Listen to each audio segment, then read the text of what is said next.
अस्सलाम वालेकुम नाज़रीन, मैं हूं उज़मा खान रूमी और आप देख रहे हैं प्रोग्राम नया दौर। नाज़रीन, इंतखाबात के बाद से मुल्क भर में जो एक तरफ सियासी जमातें हैं उनकी मुलाकातों का सिलसिला जारी है, मुलाकातों की खबरें मौसूल हो रही हैं, तो दूसरी तरफ कई सियासी जमातें जो हैं वो मुबैना धांधली के खिलाफ एहतजाज करती हुई नजर आ रही हैं। पाकिस्तान पीपल्स पार्टी और नून लीग आज इसहाक डार साहब के घर पर जो है वो जमा थी, उनकी क़यादत और हुकूमत साजी और आइंदा की जो हिकमत अमली है उस पर लाहे अमल तय किया जा रहा था, मुशावरत जारी थी। दूसरी तरफ जो PTI है उसने अपने हिमायत याफ्ता आज़ाद उम्मीदवारों की मदद से सुन्नी इत्तेहाद कौंसिल में शमूलियत का ऐलान कर दिया है। हमारे साथ मौजूद हैं ताहिर मलिक साहब और इसार राना साहब। मलिक साहब, सबसे पहले तो हम देख रहे हैं कि हुकूमत साजी की कोशिशें तेज़ होती नज़र आ रही हैं। कुछ मेल मुलाकातों का सिलसिला जो है वो थोड़ा सा हम तेज़ देख रहे हैं, क्योंकि पार्लिमानी पार्टी का इजलास भी 29 फरवरी को बुलाया जाना है, तो उससे पहले पहले ये डिसाइड होना कि हुकूमत कौन बना रहा है ये बड़ा ज़रूरी है। तो नून लीग और पीपल्स पार्टी, आपको क्या लग रहा है कि जब मिल बैठे हैं तो कोई ना कोई सूरत हाल निकलती हुई नज़र आएगी, बनती हुई नज़र आएगी? उसमें पहले तो आप ये जो कह रही हैं तेज़ नहीं है, ये अगर 8 को इलेक्शन हो तो नॉर्मली जो दुनिया भर में पाकिस्तान में का भी ऐसे कल्चर है, बेटा बड़ी जल्दी प्रिडिक्टेबल करते हैं। और मैं समझता हूँ कि वो थोड़ा सा आपसे सवाल से हट रहा हूँ, पूरा पाकिस्तान परेशान है इस बात से कि आगे क्या होगा।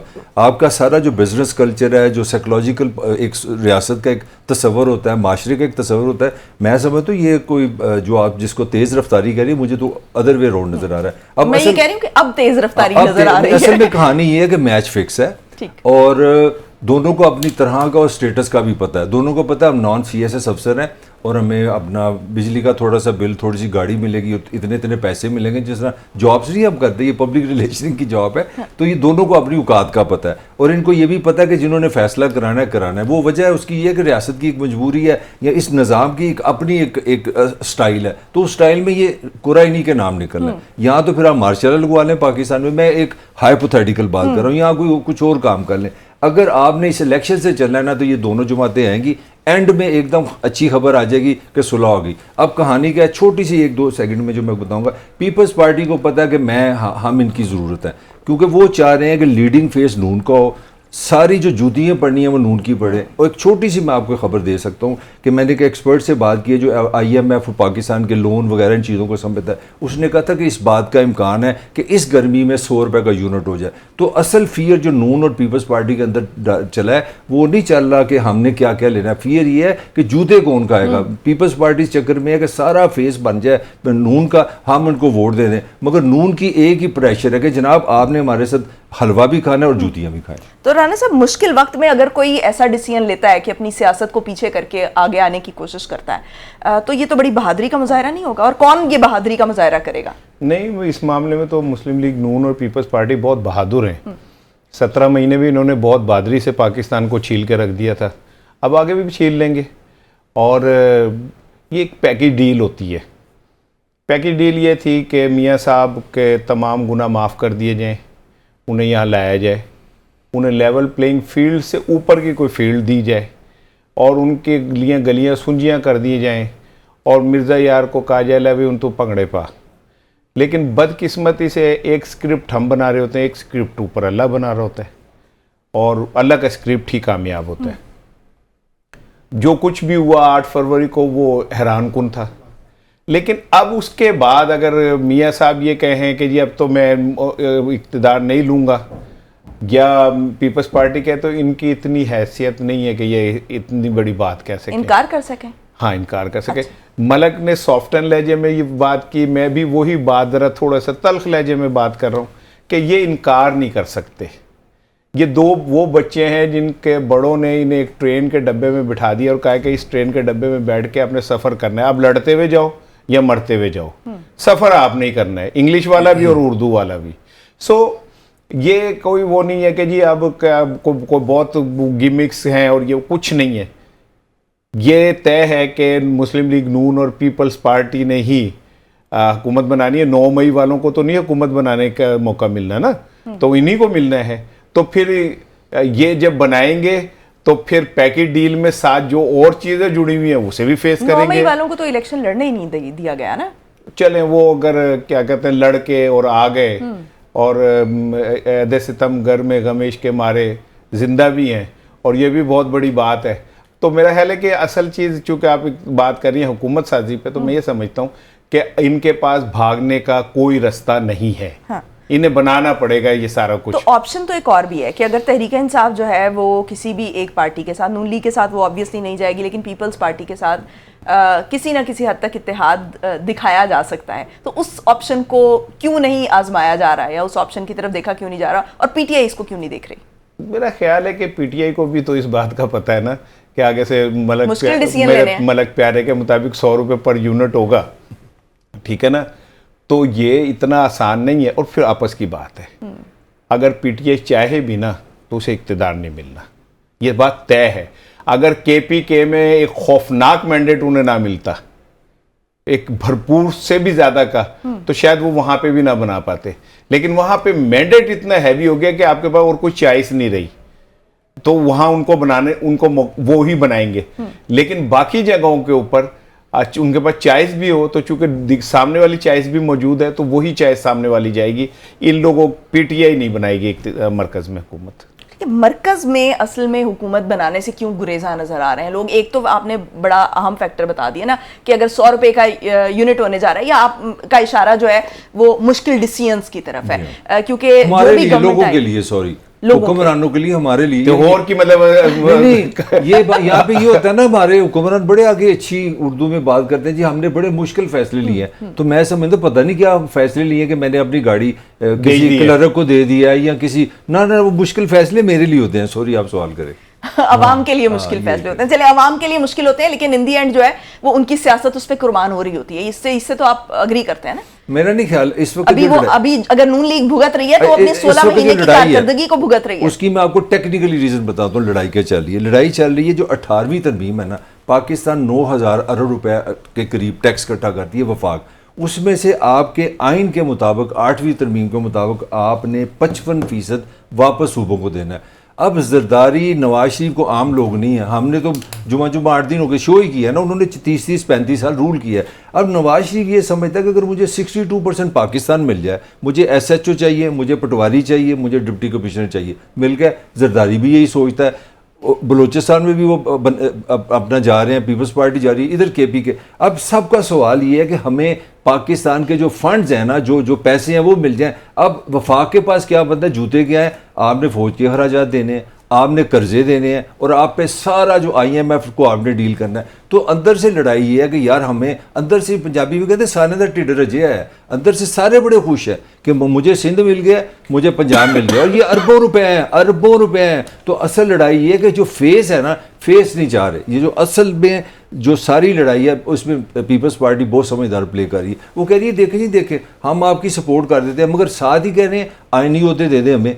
और एक नया काम उन्होंने शुरू किया, उन्होंने कहा पंजाब में हमें इंतजामी ओहदे दे दें, जो कॉर्पोरेशन होती है ना, जो कई कॉर्पोरेशन भी होती है ना, उन्होंने एक इसके अलावा कि हमें कॉर्पोरेशन दे दें, हमें इंतजामी ओहदे ना दें, आप वजारतें हमें ना दें। तो मकसद ये है कि मलाई सारी आप हमें दे दें, और नवाज शरीफ की यही लड़ाई चल रही है। ठीक हो गया मलिक साहब। अभी हमें इस वक्त ज्वाइन किया है सरबराह सुन्नी इत्तेहाद कौंसिल साहिबजादा हामिद रजा साहब हमारे साथ मौजूद हैं।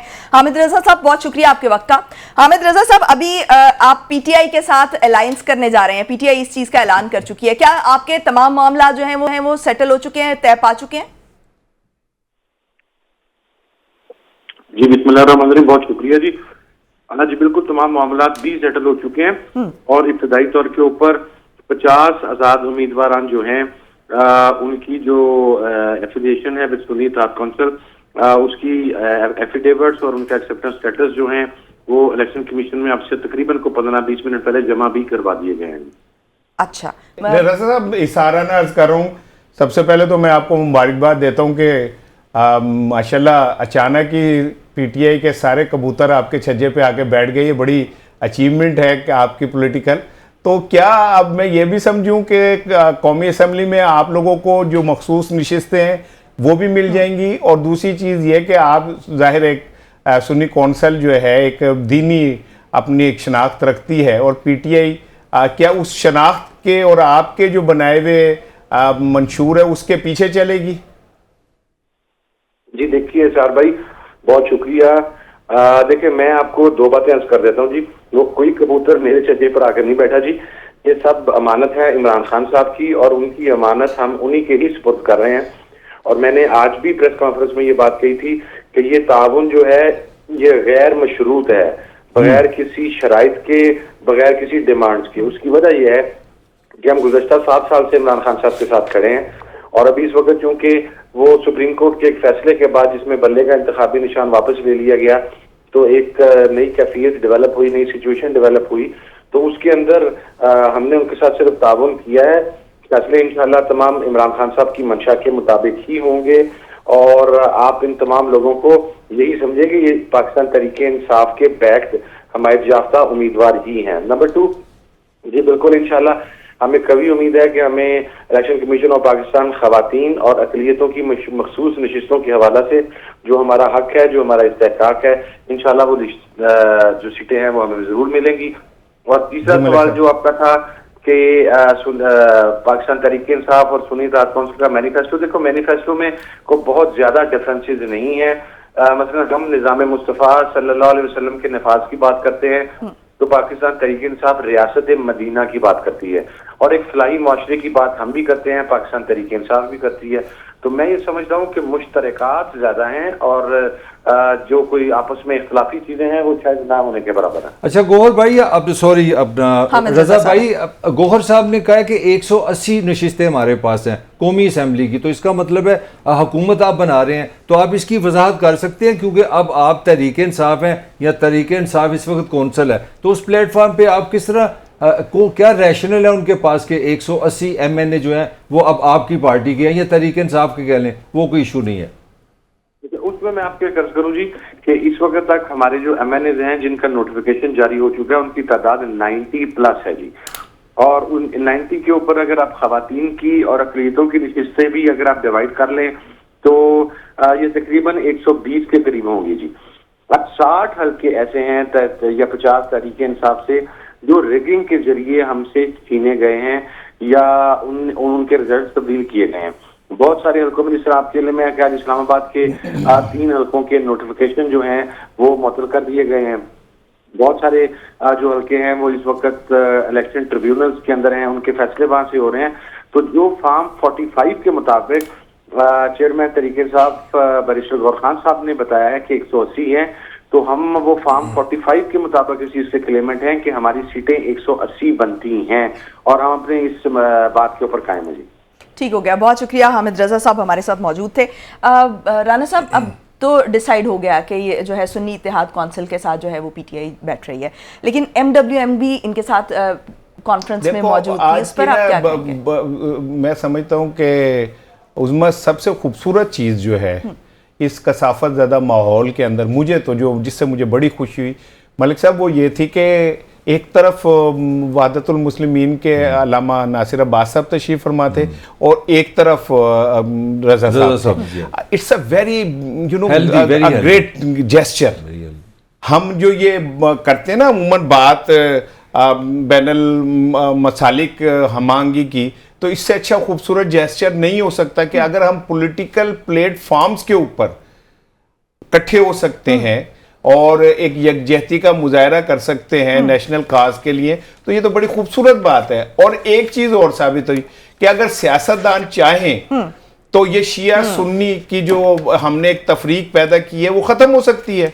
अगर हम अपने इस तय कर लें कि हम ये दो बाजू हैं और इस मुल्क के दो हिस्सा एक जिस्म है, तो मैं समझता हूं कि सियासतदानों थोड़ी सी एफर्ट करें, लेकिन बदकिस्मती से हमारे सियासतदान अपने मकासद के लिए हमेशा शिया सुन्नी को आपस में एक दूसरे के सामने खड़े करते रहे। लेकिन आज का दिन मेरे लिए बड़ा अच्छा है और मैं उम्मीद करता हूं कि ये कंटिन्यू रहना चाहिए। और राना साहब, जो सियासतदान है वो बड़े एक रोल मॉडल होते हैं अवाम के लिए खास तौर पर, और अगर जो है वो फिरकावारियत के खात्मे के लिए जो हमारा बुनियादी मसला रहा है और कहीं ना कहीं अभी भी वो सर उठा लेता है, तो अगर इस मौके का फायदा उठाकर ये फिरकावारियत को खत्म किया जा सकता है तो अच्छी बात। एक जुमला और कहूंगा, सॉरी मलिक साहब आपकी इजाजत से, कि जब PTI इत्तेहाद कर रही थी वहदतुल मुस्लिमीन से, तो यहाँ पाकिस्तान में कुछ लोगों ने उसको स्कैंडलाइज करने की और उसको भी कंट्रोवर्शियल करने की कोशिश की मसालिक की बुनियाद पे। मैं समझता हूँ उन्हें शर्म आनी चाहिए और उन्हें इस बात का एहसास रखना चाहिए कि अपने छोटे छोटे सियासी मुफाद के लिए अगर आप पाकिस्तान के अंदर तफरीक पैदा करते हैं और ख़ास करके मसालिक की तफरीक पैदा करते हैं या किसी को ये जेस्चर देते हैं कि उनके साथ इत्तेहाद कोई बहुत बुरी बात है, तो मैं समझता हूँ ये एक बहुत हीनियस क्राइम है और हमें इससे बचना चाहिए। ठीक है, और अगर ये किसी पॉलिटिकल पार्टी के अंदर से भी इस तरह की आवाजें आ रही थी तो उसको भी जो है वो एड्रेस किया जाना चाहिए, लेकिन ये बहरहाल ही बड़ा एक अच्छा मैसेज है। मलिक साहब, आप कैसे देखते हैं इस एक इत्तेहाद को खास तौर पर, और जब वो कह रहे हैं कि ये समझ रहे हैं कि 120 सीटें इनके पास हैं, तकरीबन इनके पास आ जाएंगी, लेकिन इसके अलावा जो रिगिंग हुई है जिन हलकों में, तो वो अगर इनके पास आएंगी तो फिर उसके बाद ये हुकूमत बना सकते हैं। मेरे लिए काफ़ी इसमें विशफुल थिंकिंग है, वो हर बंदे की ख्वाहिश है, वो अपनी ख्वाहिश मुझे इसमें ज़्यादा नज़र आ रही है, लॉजिक कम नज़र आ रहा है। मगर मैं आपको एक बात कहता हूँ, पार्टीज वो कहते हैं अभी शुरू हुई है, वो हमारे एक जो अकबर एस बाबर साहब है ना, वो एक बड़ा मज़ेदार एलिमेंट है। मैं वो जाते जाते मैं उनसे सवाल करना चाह रहा था, मैंने कहा चलिए हम नहीं करते, अब उन्होंने जो बयान दिए वो सुन लें। वो फरमा रहे हैं कि ये जो सुन्नी इत्तेहाद कौंसिल के साथ तहरीक का हुआ है, जो इत्तेहाद है, ये एक सियासी इत्तेहाद है। ये वो उसको कह रहे हैं इसकी कोई लीगैलिटी नहीं, इसकी लीगल नहीं है, और साथ ही उन्होंने एक नई दुकान भी हमने खोल दी है। उन्होंने कहा ये तो अभी हमारी लड़ाई हो रही है, हमारी घर की लड़ाई हो रही है कि असल तहरीक इंसाफ कौन सी है। तो ये भी एक कानूनी मसला बना देना है। तो मुझे डर ये है कि हमारी जो अक्सर हमारी जो पोलिटिकल नॉर्मल बातें हैं, सियासत में इख्तलाफ कोई बात नहीं है, मगर हमारी जो पाकिस्तान की सियासी कल्चर का असल अलमी है कि हमने हर चीज़ को कोर्ट में लेके जाना है। तो मुझे नहीं लगता कि ये फ्री फॉल काम हो गया कि जिस तरह आपने बड़ी अच्छी खबर सुना दी कि जनाब PTI और कौंसिल का इत्तेहाद हो गया और 2 भाई मिलेंगे और इस तरह उनको रिजर्व मिल जाएंगे और 180 हो जाएंगे। और उन्होंने साथ दूसरा भी गौहर खान साहब ने बड़ा पाकिस्तानी एक बयान दिया, उन्होंने जो सबसे बड़ा मसला मुझे लगा, हाँ उनका, उन्होंने कहा हम सबसे पहले खान साहब के साथ मिसिस खान को रिहा कराएंगे। ये सबसे बड़ा जो उनको मसला नजर आया पाकिस्तान में, उन्होंने कहा हम उनको रिहा कराएंगे, 180 लोग हो जाएंगे। तो ये अभी आप ना समझे, पार्टी अभी शुरू हुई है, पता नहीं क्या बनेगा, कौन अदालत में जाए, क्या रफड़ पड़े, हू नोज।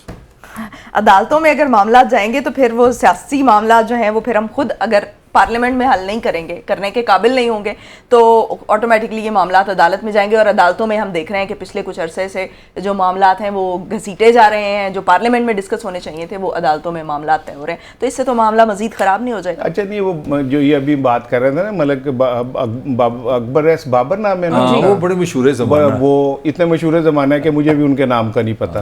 और वो बानी PTI, जी बानी भी PTI हैं, और मैं आपकी तारीख से वाकफियत पे खुश हूँ कि आपको इस बात का पता है कि बानी PTI हैं।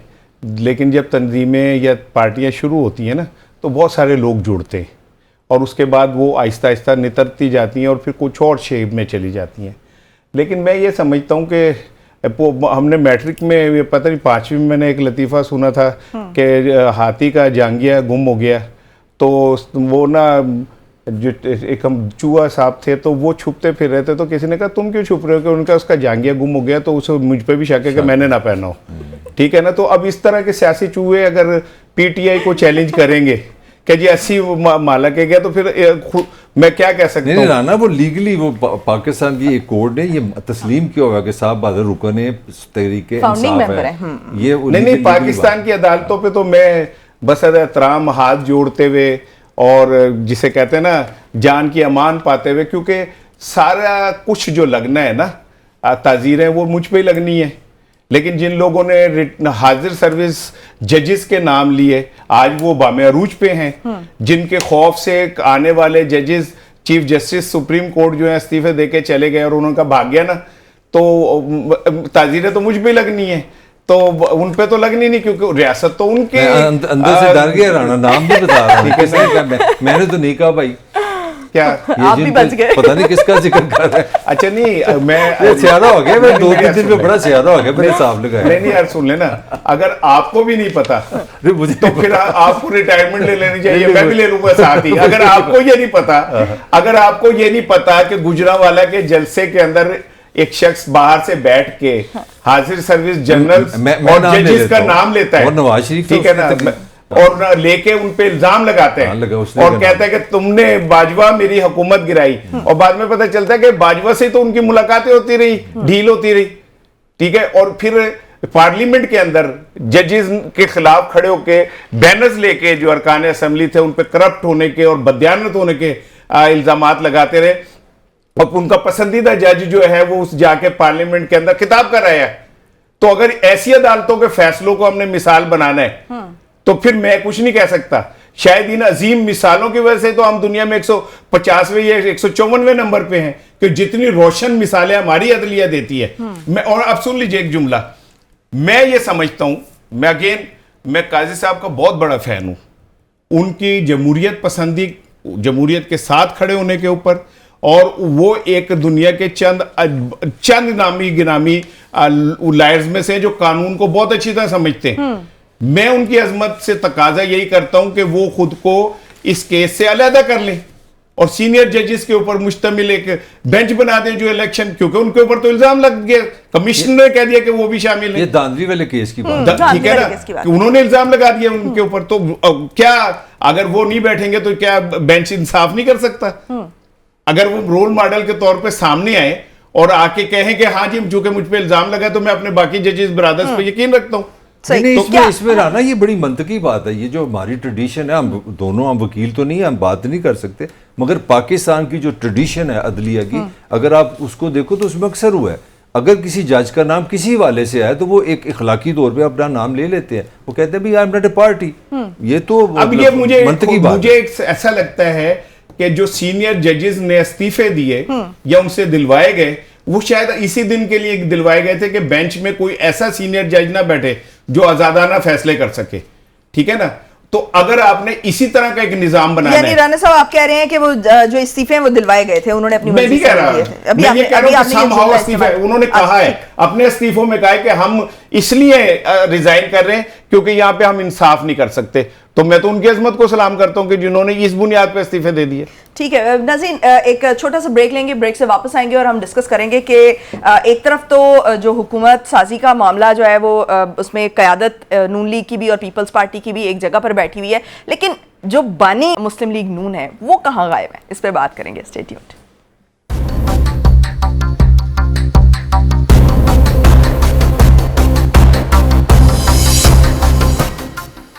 ब्रेक के बाद खुश आमदीद नाज़रीन। मखलूत हुकूमत की तश्कील में इस वक्त नून लीग और पीपल्स पार्टी जो है वो शराकत इक़्तिदार का कोई फॉर्मूला तय करने में मसरूफ़ हैं और इस सिलसिले में मेल मुलाकातें भी जारी हैं। मलिक साहब, ब्रेक पे जाने से पहले मैंने एक सवाल रखा था कि नवाज शरीफ साहब कहाँ गायब हैं? वो नजर नहीं आ रहे, मंजरे आम से गायब हैं। मरी में वो एंजॉय कर रहे हैं। अच्छा। मुझे बातों बातों में जनाब ने सवाल किया, वो राना का कमेंट याद आ गया। राना टाइप के जो दानिश्वर हैं वो फरमाते हैं, देखें जी उसको बड़ा शौक था वज़ीर आज़म बनने का और ये हो गया, इलेक्शन में बुर्ज उल्ट गए, ये हो गया वो। और यार 2-3 दिन पहले मुझे अच्छी तरह याद है शहबाज शरीफ ने प्रेस कॉन्फ्रेंस की, उसने कहा जनाब हमारा ये फैसला है कि अगर कोई अक्सरियत हमें मिली तो उसके कैंडिडेट वज़ीर आज़म के नवाज शरीफ होंगे, अगर नहीं मिली तो मोस्ट प्रॉब्ली वही ऐलान करेंगे। तो मुझे समझ नहीं आ रही, जब एक पार्टी आपको साफ नजर आ रही है, उसके क्लियर हेड है, तो उसको पता नहीं कि हमारा है तो लव है हमारा, मगर पता नहीं वो जी वो हार गया, वो बेइज्जती हो गई, वो वज़ीर आज़म बनने का ख्वाब मारा गया। कहाँ ख्वाब मारा गया? वो तो बन ही नहीं रहा। पहली बात ये। दूसरी बात ये कि सबसे ज़्यादा जो रजिस्ट कर रहे हैं ना इस चीज़ पे वो पीपल्स पार्टी है। पीपल्स पार्टी, अगर आप बिलावल की अगर कैंपेन पढ़ें सुने, अगर उसमें कभी PMLN का नाम नहीं आया, कभी शहबाज का नाम नहीं आया। 99% नवाज शरीफ चौथी दफा वजीर आज़म नहीं बनने दूंगे। क्यों? क्योंकि उसको पता था इसने नहीं बनना। समझ गए हो ना, उसको पता था इसने नहीं बनना, इसीलिए उसने एनिमी किसको बनाया? नवाज शरीफ को। और अंदर से कोई मामला जो मैंने बताने की कोशिश कर रहा हूँ कि सिस्टम में इन्होंने कहा जी कि हम शहबाज के साथ काम करेंगे और सिस्टम भी शहबाज के साथ ज़्यादा कंफर्टेबल है। तो वो उसी तरह आपको नज़र आ रहा है, जिस रुख ये मुज़ाकरा जा रहे हैं वो इसी रुख जा रहे हैं कि शहबाज शरीफ मोस्ट प्रॉब्ली प्राइम मिनिस्टर होगा। और एक चीज़ बाकी, सॉरी राना ज़रूर बात करेगा, एक चीज़ मुझे बड़ी अच्छी लगी है पीपल्स पार्टी की कि अल्लाह ताला ने किस तरह इलेक्शन में उनकी ज़हनियत बदल दी है। इलेक्शन से पहले बाप का ख्याल था कि बेटा वज़ीर आज़म बन जाए, जरदारी का यही था ना, और इलेक्शन हुए था बेटा कहता नहीं अब्बा जी सदर बन जाए। ये बड़ा मुझे अच्छा लगा। एक आपको पार्टी के अंदर जो है एक बाप बेटे की जो है ना मोहब्बत, वो मुझे बहुत अच्छी लगी। ठीक हो गया, मोहब्बत नजर आई आपको। अच्छा राना साहब, एक तरफ तो हम देख रहे हैं कि ये इत्तेहाद कर रहे हैं आपस में, लेकिन दूसरी तरफ बिलावल भुट्टो को जब कहा जाता है तो बिलावल भुट्टो कहते हैं कि वो 2-3 साल की हुकूमत का हमें कहा गया था, लेकिन मैं उस पर एग्री नहीं हुआ। 3 साल वो ये उन्होंने कहा हम बनेंगे 2 साल, आप बनेंगे, क्योंकि ये खालाजी दा वाड़ा है और इसमें हम अपनी मर्जी से हमने इस मुल्क को तय करना है। आइन, कानून, अखलाकियात और अवाम और उनका वोट और उनका मैंडेट तो कोई मैं हैसियत ही नहीं रखता। तो बिलावल ने मना कर दिया ना।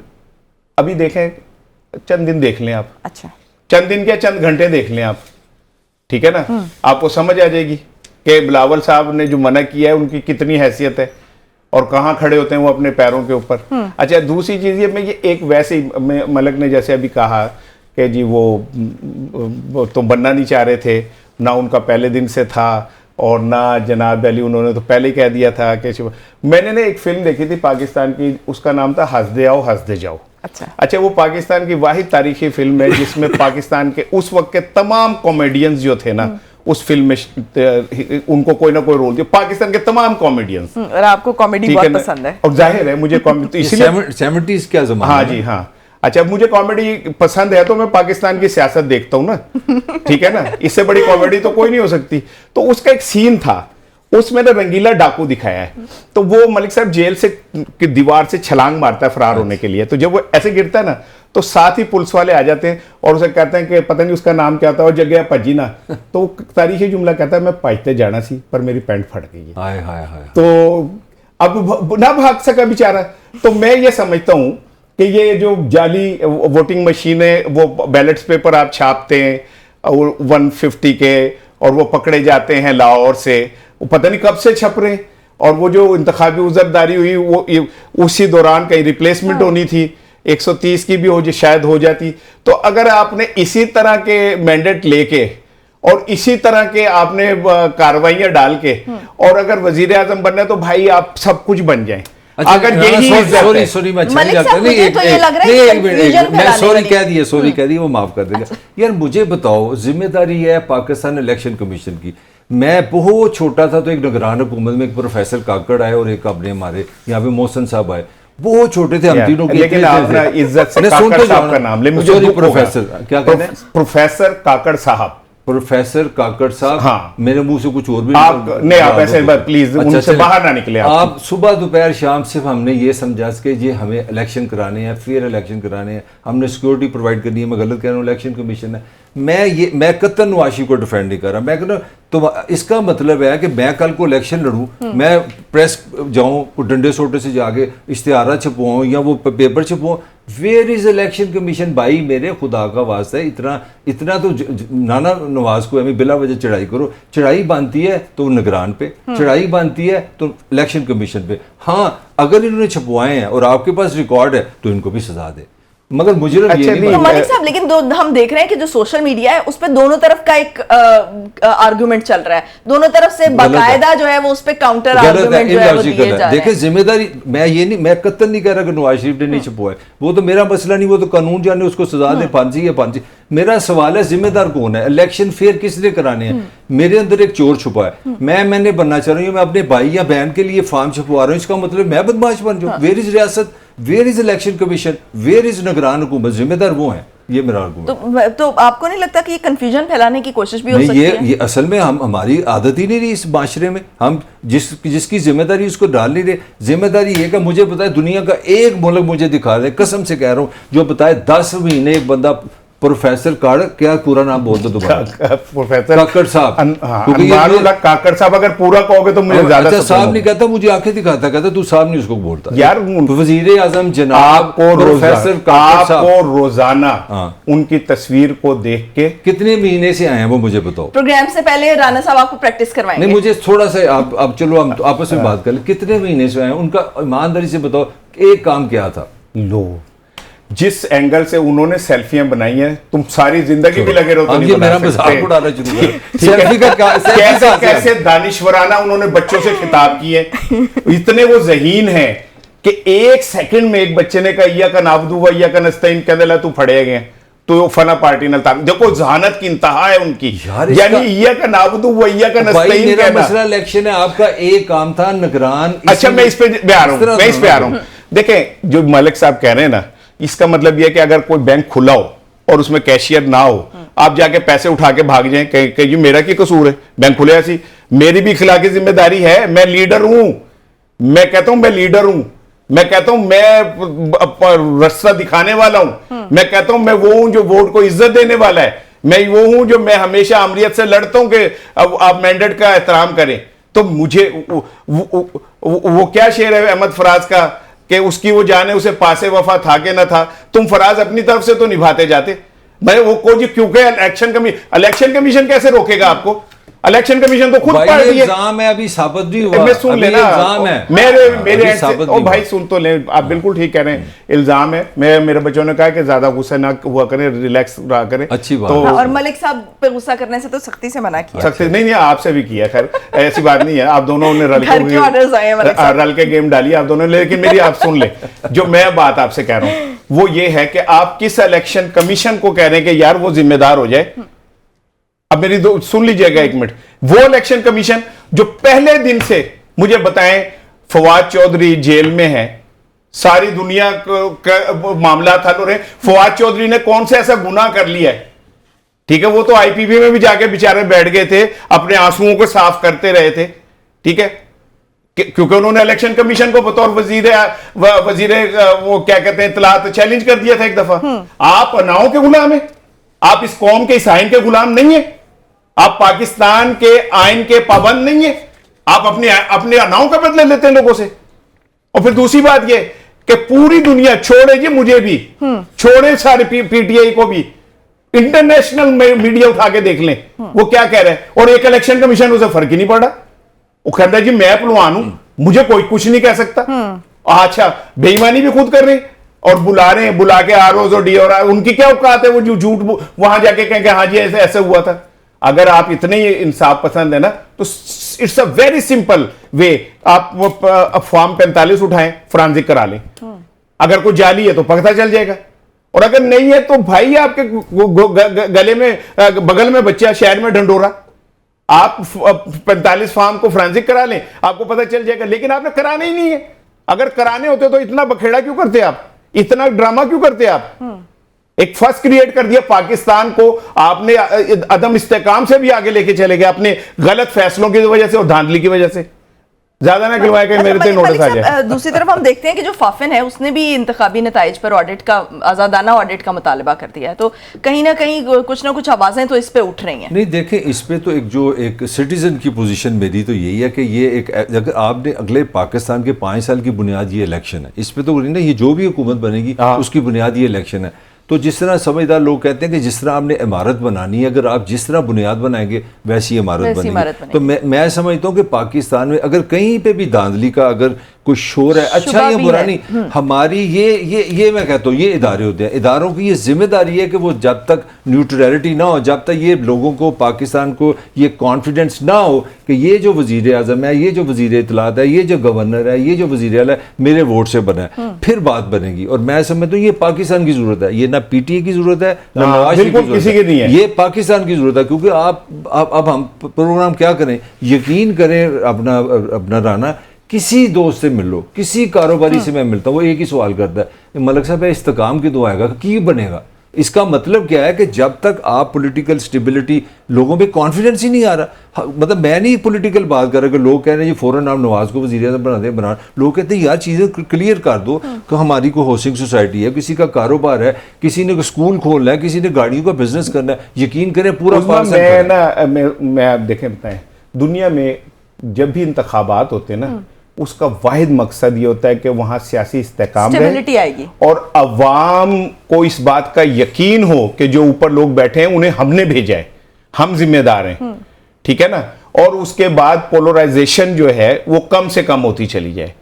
आप मुझे बताएं, मैं तो बहुत अरसे से पहले कह रहा हूं भाई कि अगर 9 मई जिन्होंने किया आप उन्हें सजा दे देना, लेकिन जिन्होंने नहीं किया आप उनको पॉलिटिकल उसका हिस्सा बनने दें। अगर इलेक्शन कमीशन तो बनने दिया है ना, नहीं अभी इलेक्शन में तो लड़े हैं वो। जी लड़े हैं, हाले वो ऐसे ही लड़े हैं जैसे डेमो लड़ता है ना बंदे को। मैं जो अर्ज कर रहा हूं वो सुन ले मेरी बात।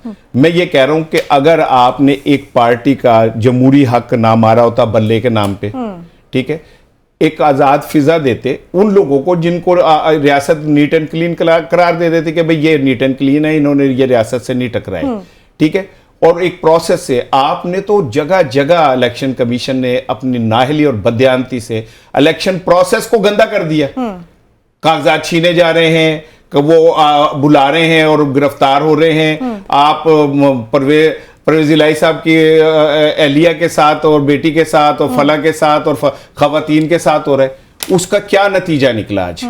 उसका नतीजा यह निकला कि हम आज इलेक्शन के बाद ज्यादा गैर मुस्तहकम हो गए। हम ज्यादा पोलराइजेशन की तरफ चले गए, तो कौन जिम्मेदार है? किसकी जिम्मेदारी थी कि इस इलेक्शन तो को ये पोलराइजेशन फेयर तो बनाता? हमें हर जगह पर नजर आ रही है। ये जो डिवीजन है मलिक साहब, ये हमें हर इदारे में भी नजर आ रही है और हर जगह पे नजर आ रही है। मतलब रिलैक्सिंग काम भी है। मसलन एक मुल्क है, उसका कैपिटल के साथ जो उसका जिला, उसका नाम है रावलपिंडी, उसका कमिश्नर सबसे बड़ा ब्यूरोक्रेटिक हेड है।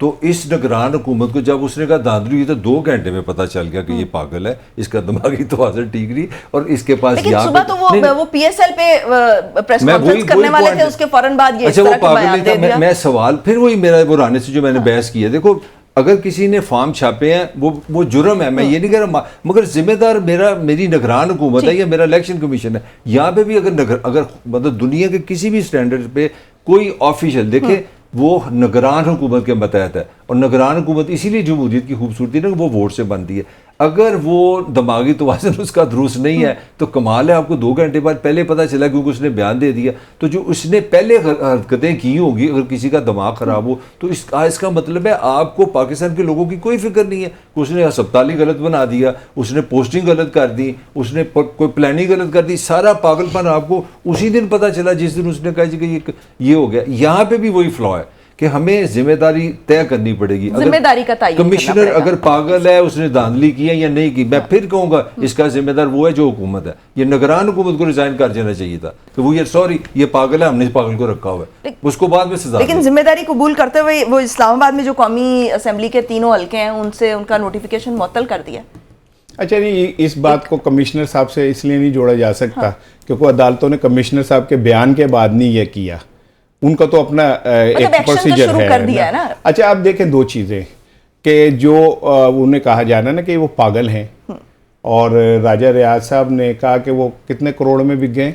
25 करोड़ में। तो मैं समझता हूँ कि राजा रियाज साहब बिल्कुल ठीक कह रहे हैं, क्योंकि इंसानी ज़मीर की खरीदो फरोख्त का जितना मलका राजा रियाज को हासिल है ना, और उन्हें पता है कि इंसान की कीमत क्या है, क्योंकि वो शायद खुद भी 3-4 दफ़ा बिक चुके हैं, तो वो तो सही इंसान की कीमत बता सकते हैं। लेकिन इस इंसान जिसे आप पागल कह रहे हैं, जो 25 करोड़ रुपए लेके हुआ है, उसने क्या किया है? सुन लें, उसका पागलपन देखें क्या है। अब इसके बाद उसके तमाम आफ्टर रिटायरमेंट जो वो हैं बेनिफिट्स हैं वो ख़त्म हो जाएंगे, उसकी पेंशन हमेशा के लिए ख़त्म हो जाएगी, ठीक है। उसके जो पाकिस्तान ग्रेजुएटी खत्म हो जाएगी, करोड़ों रुपए की जमीन हो सकती ठीक है, जो उसे मिलनी थी वो मरात, वो सारी खत्म। ये लगभग अगर एक कमिश्नर लेवल के रिटायरमेंट जिसके 15 दिन रह गए रिटायरमेंट के, ठीक है ना, 25-30 रुपए कम होते हैं 25 करोड़ से तकरीबन। इतने 25-30 बिल्कुल सही कह रहे हैं, 25-30 कम होते हैं। वो भी मेरा ख्याल है कोई बंदा गिनते इधर रह जाए। जिस बंदे को ये पता है कि मुझे इतने करोड़ का नुकसान होना है और मैं इतने, वो आराम से रिटायर हो जाता, घर चला जाता, ठीक है ना। तो लेकिन आपके ख्याल में ये क्यों उन्होंने इस तरह का बयान किया? सुन लीजिए, क्या उनका ज़मीर जाग गया? नहीं, मेरी ये भी एक सवाल है। शुक्र है कि आपने सादा कहा, आपको ये इस तरह कहना चाहिए था। मैं एक्सपेक्ट कर रहा था कि जी उनका ज़मीर 10 दिन बाद क्यों जागा। सवाल तो ये बनता था। वो आप ये समझते हैं ना, जो मेरा सवाल था वो मैंने आपके सामने रख दिया। मैंने कहा चले तो 10 दिन बाद क्यों जागा? ओ भाई, जिसका सुन लीजिए 10 दिन बाद जागा है ना, उसको पता है अपने सामने के मैं क्या नुकसान उठाऊंगा इन चीजों का, मेरी इज्जत दांव पे लग गई, गिरफ्तार कर लो जी कमिश्नर। वो जो कल जिसकी उससे चिड़ी नहीं पर मार सकते, वो पाकिस्तान के सबसे हसास उसका वो है क्या कहते हैं कमिश्नर था, जहां पे बहुत हाई वोल्टेज किस्म की हमारी वो हैं इमारतें और दफातर को पागल को लगा देंगे आप इतने बड़े उस पर। फिर उसने अपने नुकसान सारे उठाए। और ये जो जमीर जागने की बात है ना, तो जब मानिका का जमीर 5 साल बाद जागे और उसे ठुड्डे मार के जगाया जाए, तब तो आप बड़ी ताड़ियां मारते हैं। बशीर मेमन का जमीर जागे तो आप बड़ी ताड़ियां मारते हैं, ठीक है। जब एक बंदा, और ये वो लोग, वो आदमी है जिसने जमीर चीजें निकलने के बाद नहीं किया, ऑन अ प्रोसेस, ये प्रोसेस में थी सारी चीजें जब उसने ये सारा कहा। और फिर दूसरी बात यह कि ये वाकई एक हमें दीवाना कहना कोई नया इल्जाम नहीं, दुनिया वाले दिल वालों को और बहुत कुछ कहते हैं। आप उसे पागल कहें, कुछ भी कहें, कच्चे घड़े ने जीत ली नदी चढ़ी हुई, मजबूत कश्तियों को किनारा नहीं मिला। ये कच्चे घड़े के ऊपर तैरने वाले जो लोग हैं ना पागल, इन्हीं को किनारे मिलते हैं। तो राना साहब, जमीर जागने की आपने बात की ना, तो आपने मुख्तलिफ मिसालें भी दी, तो उनकी टाइमिंग्स बड़ी इंपॉर्टेंट हो जाती हैं कि उनका जमीर जो है वो उस वक्त ही क्यों जागता है कि जब जो हालात इस किस्म के बन जाते हैं। मलिक साहब, ब्रेक पे जाने का कहा जा रहा है, लेकिन मैं ये डिस्कस करना चाह रही हूँ कि अब वाज़ेह तो हो गया कि कमिश्नर का कोई रोल नहीं है, क्लियर कर दिया है, तो आप समझते हैं कि कमिश्नर का कोई रोल है या कोई और मामला लग रहा है आपको? देखिए उस्मा, ये तरीका नहीं होता सिविलाइजेशन में जो इल्जाम लगाते हैं ना, इदारे इसीलिए बनाते हैं, वो या इल्जाम लगाने वाला गलत है या इल्जाम सही है, दोनों में एक चीज गलत है। कोई माशरा ये अफोर्ड नहीं कर सकता कि उसका कमिश्नर एक इल्ज़ाम लगा दे तो आप उसको जाने दें। बड़ी खुशी की बात है कमीशन बैठा है। मैं तो समझता हूँ कि अगर आज हम ये केस डिस्कस करेंगे ना सुप्रीम कोर्ट में जो है, तो मेरा ख्याल है सुप्रीम कोर्ट को वैसे ही सो वोटो ले लेना चाहिए। लेकिन दोनों सूरत, मेरा आर्गूमेंट सिंपल है। मैं ये कह रहा हूँ हमारी यहाँ सारी जिंदगी मेरे जमने से पहले, हालांकि मेरी अपनी उम्र वसीम अकरम से ज़्यादा, आधी खबरें आनी जी जुआरी है, आधी जुआरिया नहीं है। मतलब ये क्या बात हुई? जुल्फ़िकार अली भुट्टो ने कश्मीर भेज दिया, पाकिस्तान तोड़ने वाला भुट्टो है, यहाँ तोड़ा है उसने या नहीं तोड़ा, यह इल्ज़ाम आपने गलत लगाया। हमारी आदत बन गई है और इसकी सबसे बड़ी वजह कि हमारे इदारे जो हैं वो इन्वेस्टिगेटिंग पावर नहीं रखते, तफ्तीश नहीं करते, न्यूट्रलिटी नहीं रखते। ये साबित होना चाहिए या कमिश्नर वाकई सचमुच गलत आदमी है या दादली हुई है। There is no third option. इल्ज़ाम लगाना जो है वो बहुत आसान होता है, असल में मामला ये होते हैं कि आप तहकीक करें और तहकीक के बाद खुद सामने लाएं। ये हमारे माशरे को ये रवैया अपनाना चाहिए। ब्रेक में जाएंगे, ब्रेक से वापस आएंगे और फिर यहीं से गुफ्तगू के सिलसिले को आगे बढ़ाएंगे। Stay tuned.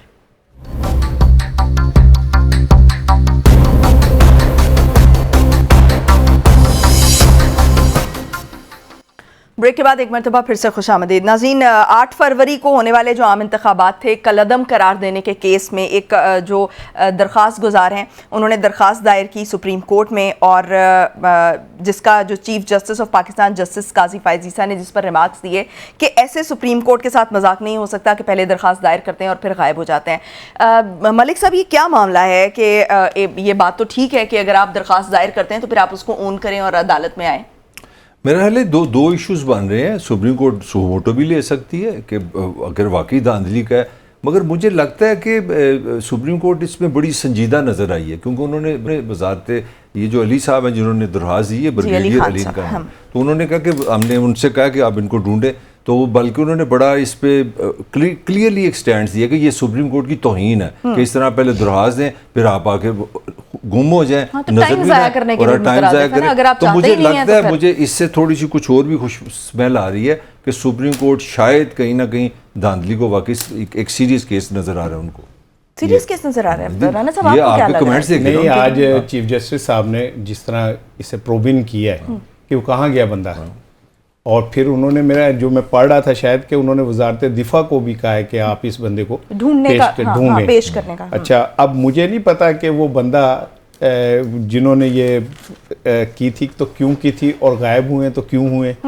ये नहीं मुझे पता।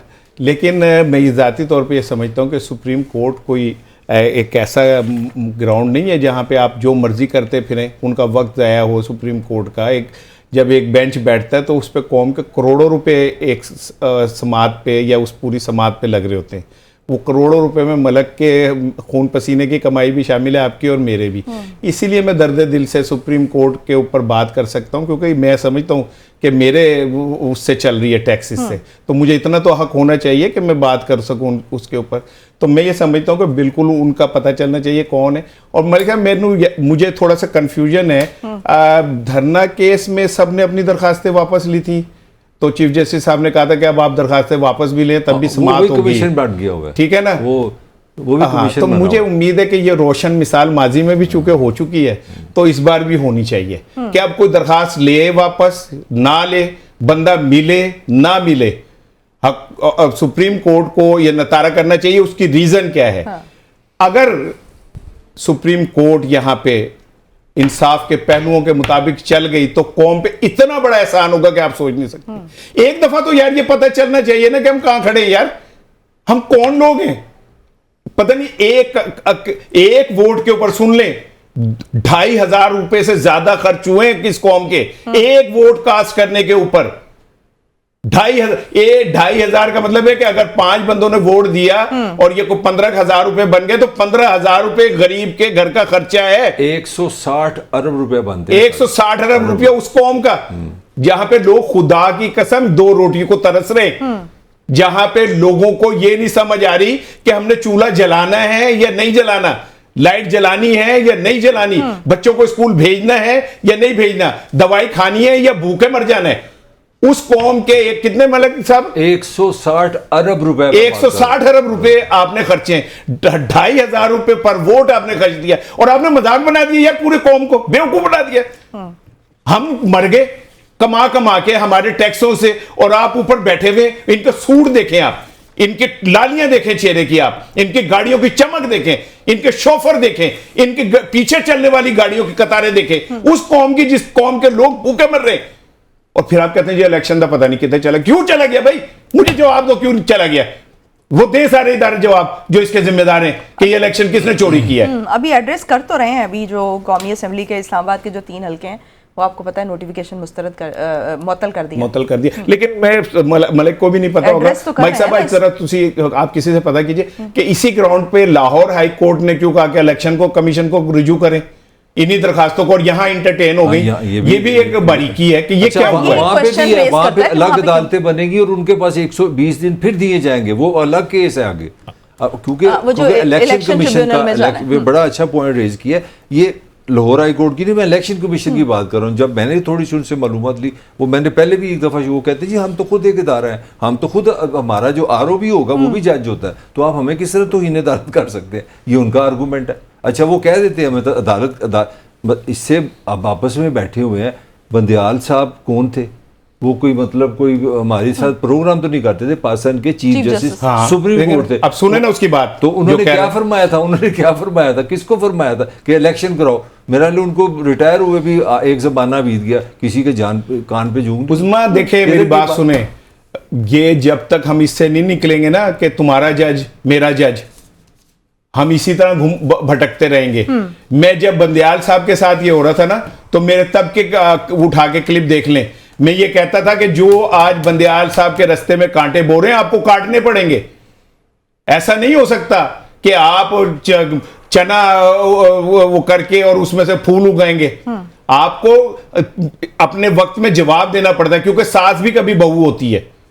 सो मैं ये समझता हूं, मेरे आज मलिक ने पता नहीं इसे क्या हुआ, इसकी तबीयत खराब है, अल्लाह इसे सेहत तंदुरुस्ती दे। मैं इसे प्रोग्राम के बाद पैनाडोल भी दिलवाऊंगा।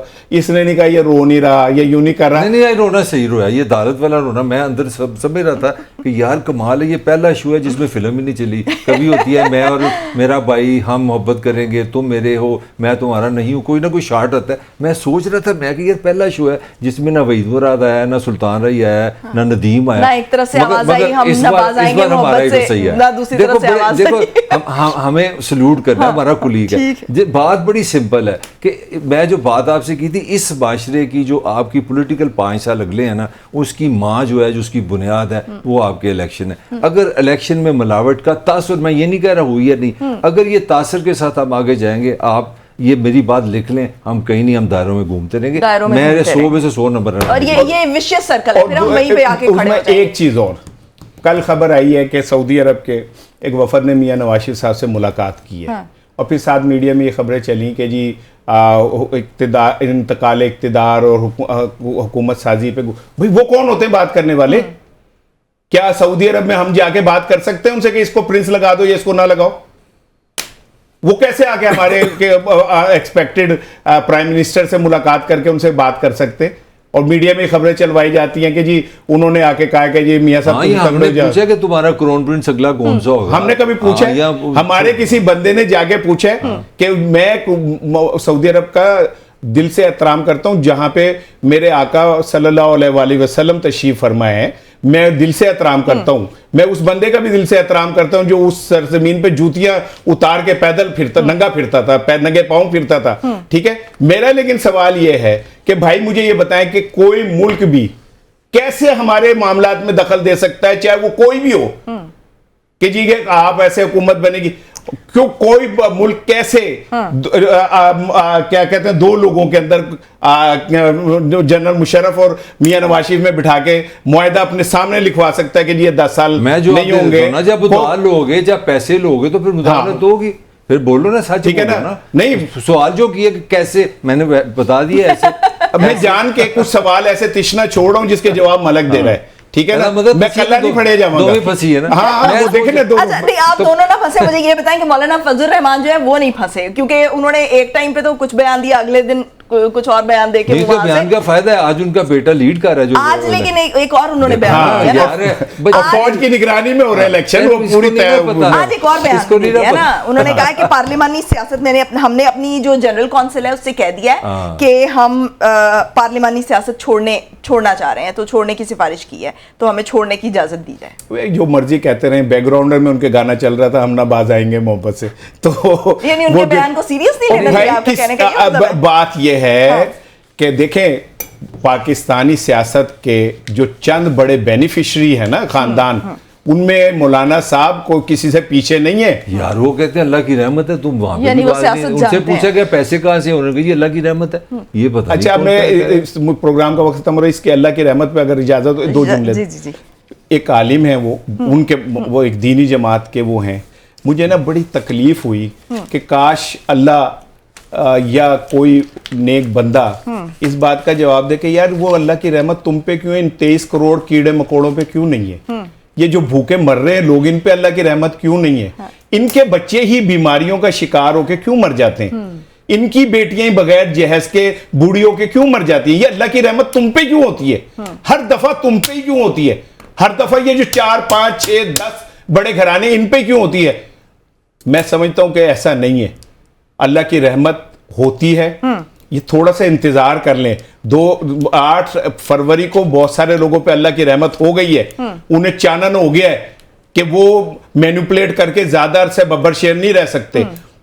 अवाम के वोटों से बाज़ औक़ात अल्लाह फैसले करवाता है, क्योंकि अल्लाह कहता है कि मैं इस दुनिया में कोई एक बंदा भी मैंने बगैर मकसद के पैदा नहीं किया, और उस दिन उन लोगों ने साबित किया कि हमारा मकसद इस जमहूरियत को बचाना, वो बाहर निकले, उन्होंने वोट दिया।